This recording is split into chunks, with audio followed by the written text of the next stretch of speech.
So look what showed up in the mail today. This is a replacement TDC Slew switch for a Thrustmaster Warthog throttle.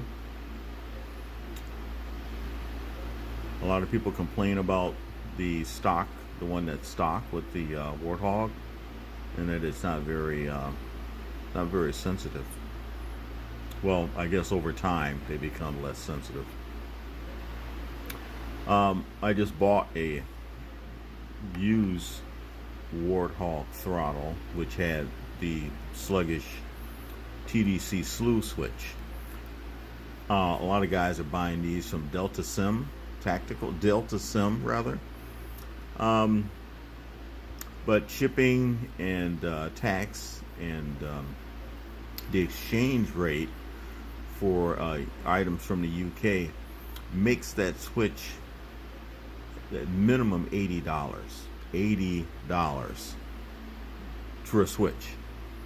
And so I'm cheap, so I decided that there's no way I was gonna do that. So I looked high and low and kept looking, and over time I eventually ran across this thing on AliExpress. And from what I could see, it's identical to the one from Delta Sim. I guess I've never had one from Delta Sim, but when you look at their website, it looks just like this. So anyway, so I'm going to install this in my Warthog right here. In case you're wondering, that's the TDC Slew switch right there. It's this housing that basically holds this little nipple right here, and that's the thing that becomes very sluggish or lacking in control detail over time. So I'm going to replace that with this. This is the cover plate for it. I guess that's some kind of protective paper covering. And this is the, looks like 3D printed thumb switch.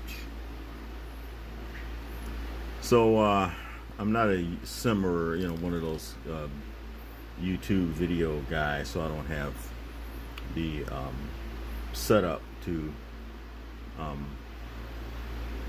film this whole installation process. So I'm not going to try to do that, but what I'm going to do is I'm going to install it and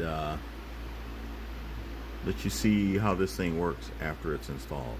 Now what's cool about this unit, it doesn't cost $80. It was about 50 bucks. So far as I'm concerned, hey, that's a deal. And if it improves the function of the TDC, so be it. If it doesn't, well, let's hope it does. Then if it doesn't work, then I'll just have to go back to the stock switch. But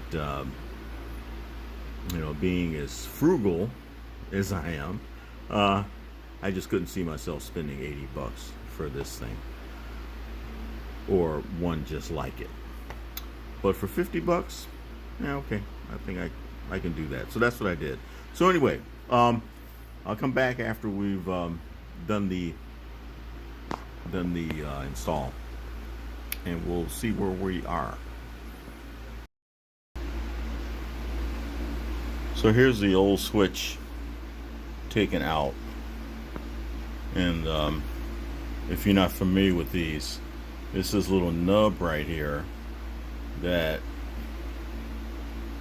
gets really sluggish and loses a lot of fidelity over time. So that just pops out. See, there's a little retainer right there. You just press that retainer, and it comes right out from the front. So here's the connectors. Here's the new switch installed. Here's the new activation button for it. And here's a little wiring harness that plugs right into there. So that's going to plug right into this socket right here. And we'll just put this back in. This is the coolie switch, coolie hat switch. So we'll just pop that back in, put this connector in place, plug it in, and see if everything is good. I'm gonna do that before I go and button everything back up. So we'll come back in just a moment.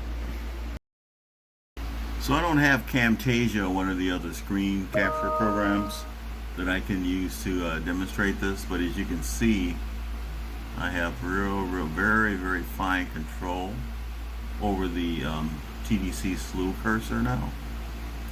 Before I added this switch, the cursor wouldn't center, first of all, and whenever I moved it, it was very jerky movements, not smooth at all, the way it is now. And let's see if there's a button as well.